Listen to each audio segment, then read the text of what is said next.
Jésus se rendit d'abord à Nazareth, où il avait été élevé. Lorsque le jour du sabbat fut venu, il vint à la synagogue selon sa coutume. On lui présenta le livre du prophète Isaïe. Il l'ouvrit à ce passage. « L'Esprit du Seigneur est sur moi. Il m'a consacré par son onction. Il m'a envoyé pour évangéliser les pauvres, consoler ceux qui ont le cœur brisé, annoncer aux captifs leur délivrance, rendre la vue aux aveugles, délivrer ceux qui sont dans l'oppression, publier une année de grâce du Seigneur. » Cette lecture achevée, il replia le volume et s'assit. Tous, dans la synagogue, avaient les yeux fixés sur lui. « La prophétie que vous venez d'entendre, dit-il, se réalise aujourd'hui au milieu de vous. » Il développa alors cette pensée. Ces paroles, pleines de charme et d'onction, pénétraient tous les cœurs. Mais, à l'admiration, succéda promptement l'étonnement. « N'est-ce pas là, disait-il, le fils du charpentier Joseph ?» Jésus connaissait les pensées qui s'agitaient au fond de leur âme. « Nul prophète, dit-il, n'est bien accueilli dans sa patrie. Voyez Élie, il y avait de son temps beaucoup de veuves en Israël, lorsque le ciel resta fermé pendant 3 ans et demi et qu'il y eut une si grande famine. Et cependant, Élie fut-il envoyé à l'une d'elles? Non, mais bien à une veuve de Sarepta, dans le pays de Sidon. Voyez aussi Élisée. Il y avait de son temps beaucoup de lépreux en Israël, et cependant aucun ne fut guéri, mais bien Naham le Syrien. » À ces mots, tous dans la synagogue entrèrent dans une colère furieuse. Ils voulurent tuer Jésus. Ils le traînèrent hors de la ville, jusqu'au sommet de la colline sur laquelle la ville est bâtie, pour le précipiter en bas. Mais Jésus passa au milieu d'eux et s'éloigna de cette ville inhospitalière. Obligé de quitter Nazareth, Jésus revint à Capharnaüm, mais cette fois pour s'y fixer définitivement. En passant par Cana, où il avait changé l'eau en vin, il rencontra un officier dont le fils était malade à Capharnaüm. Cet homme était accouru pour le supplier de venir guérir son enfant sur le point de mourir. « Vous autres, dit Jésus, vous ne croyez pas à moins que vous ne voyiez des prodiges. » Le pauvre père, tout entier à sa douleur, ne comprit pas ce reproche.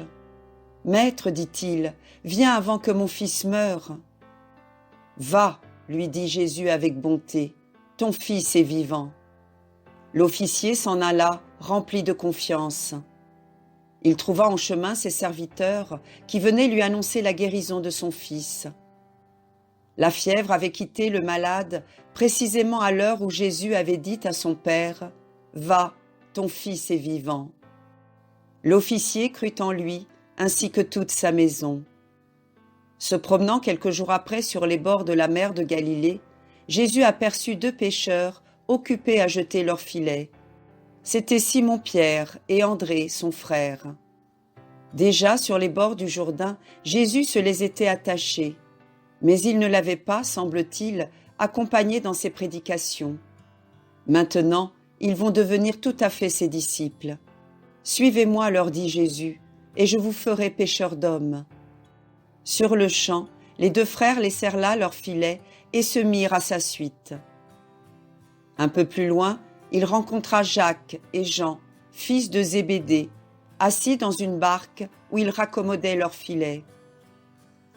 Jésus les appela. À sa voix, ils abandonnèrent leur père et leurs filets et le suivirent également. De retour à Capharnaüm, Jésus entra dans la synagogue. C'était le jour du sabbat. Il enseignait la foule et tout le monde était émerveillé de sa doctrine. Tout à coup, un homme possédé d'un esprit impur se mit à crier « Que nous veux-tu, Jésus de Nazareth? Viens-tu là pour nous perdre? Je sais qui tu es, le Saint de Dieu. »« Tais-toi et sors de cet homme, » dit Jésus d'une voix menaçante. L'esprit impur agita violemment le malheureux et sortit en poussant un cri épouvantable. Tous les assistants demeurèrent stupéfaits et se disaient « Quelle est donc cette doctrine nouvelle qui commande même aux esprits impurs? La renommée de Jésus se répandit rapidement dans toute la région. Ce même jour, en sortant de la synagogue, Jésus entra dans la maison de Simon-Pierre et d'André. La belle-mère de Simon était étendue sur son lit, en proie à une fièvre ardente. Jésus s'approcha de la malade et commanda à la fièvre de la quitter. Elle se leva aussitôt, pleine de force et de vigueur, et se mit à les servir. Ces deux miracles mirent en mouvement toute la cité. Au coucher du soleil, quand le repos sabbatique fut terminé, on vint en foule à la maison de Simon. On amenait à Jésus les malades et les infirmes. Il les guérit en leur imposant les mains.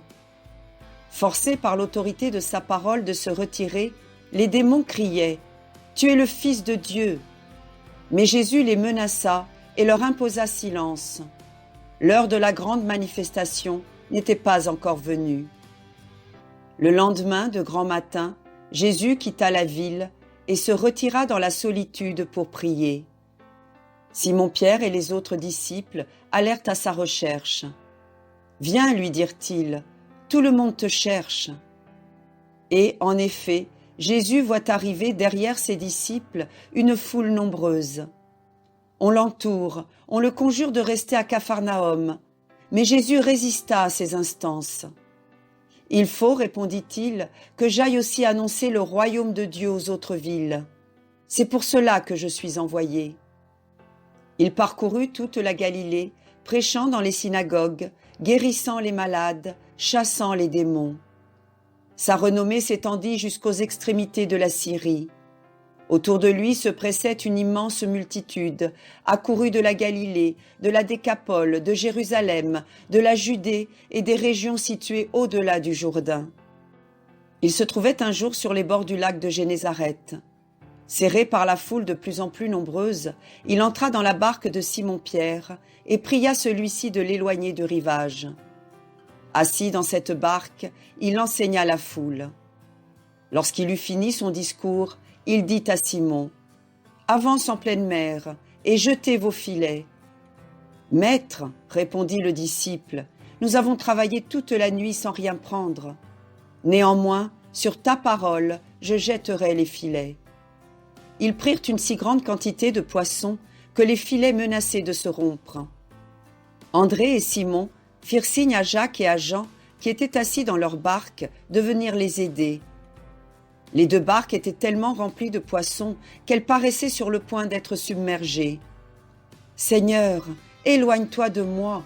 s'écria Simon-Pierre à la vue d'un pareil prodige. « Je ne suis qu'un homme pécheur. »« Ne crains rien, lui répondit Jésus.